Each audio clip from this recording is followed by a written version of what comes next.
राहुल गांधी के कथनी और करनी का जो अंतर है वही उनकी राजनीतिक सच्चाई को समय समय पर सामने लाता रहा है। छत्तीसगढ़ से भी सामने आता है। भारत का युवा किसी के बहकावे में आने से ज्यादा खुद की समझ से नेतृत्वकर्ता के चयन पर भरोसा कर रहा है।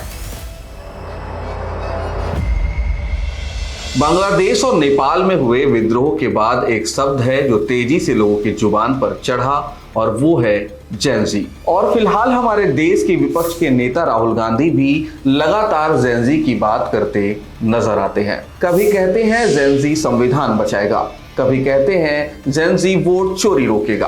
तो राजनीतिक स्तर पर देखा जाए तो 55 साल के युवा राहुल गांधी जी को देश के युवा से अपने राजनीतिक करियर और नैरेटिव को लेकर काफी उम्मीद है। लेकिन सवाल ये है कि क्या देश का युवा भी राहुल गांधी या फिर उनकी पार्टी कांग्रेस के साथ खड़ा है? क्योंकि जहां सबसे ज्यादा युवा पाए जाते हैं वहां से जवाब में कांग्रेस और राहुल गांधी के प्रति युवा के अंदर एक नकारात्मकता नजर आती है। हम शिक्षण संस्थानों की बात कर रहे हैं। हाल के दिनों में हुए छात्र संघ चुनाव के रिजल्ट देखकर तो यही लगता है। शुरुआत करते हैं पंजाब यूनिवर्सिटी से। यहां 48 साल बाद एबीवीपी की जीत हुई है।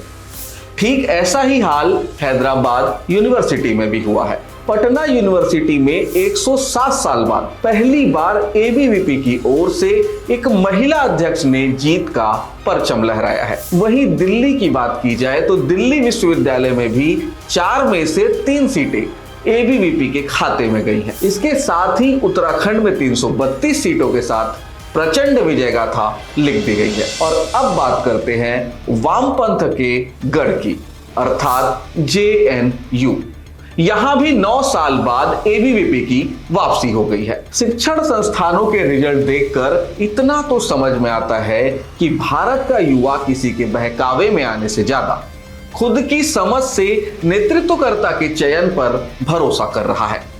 अब बात करते हैं जिन राज्यों में कांग्रेस की अपनी सरकार है। हालातों पर नजर डालें तो कर्नाटक, तेलंगाना और हिमाचल तीनों ही राज्यों में सरकार को युवाओं के विरोध का सामना करना पड़ रहा है। कहीं सरकारी भर्ती, कहीं बेरोजगारी, तो कहीं अधूरे वादे इनके कारण है। यहाँ जेन ज़ी सड़कों पर तो उतरा है, लेकिन खुद राहुल गांधी या कहें उनकी स्थापित सरकारों के खिलाफ। दरअसल राहुल गांधी के कथनी और करनी का जो अंतर है वही उनकी राजनीतिक सच्चाई को समय समय पर सामने लाता रहा है। उदाहरण के लिए नवंबर 2021 का वो दिन मुझे याद आता है जब लखनऊ में कांग्रेस कार्यालय के बाहर राजस्थान के युवा रात भर प्रियंका गांधी से मिलने की उम्मीद में बैठे रहे, लेकिन उनकी मुलाकात नहीं हो सकी। ऐसा ही एक उदाहरण छत्तीसगढ़ से भी सामने आता है। छत्तीसगढ़ में कांग्रेस की सरकार थी और